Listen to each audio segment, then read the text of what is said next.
Planting, we are going into fall, so our geraniums and our petunias are getting thrown out of our pots. We can add, or the snapdragons. Towards the end of next week, we will have pansies and a lot more mums. We have mums.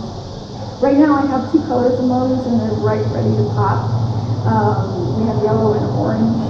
Next week we will have every color under the rainbow. So get ready for fall, your fall colors. You can really dress up your patios, your garden beds with annuals.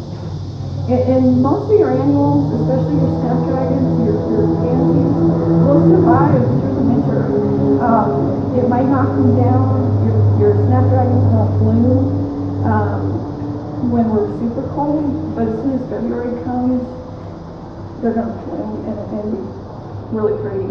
So you did that until it's petunia time again. The other thing I wanted to mention about existing new stuff that's in here, it's over my left shoulder. I'm not going to turn over so I don't do feedback.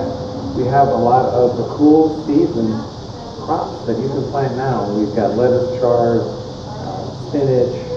I'm not going to turn around and look over there, but it's just over there. You can plant those now, and pretty soon you'll have, I planted a whole bunch of red romaine lettuce last year. I would just go out every couple of days, pull 2 or 3 leaves off each plant, and there was the salad for the night, and it was pretty good. It was good flavor.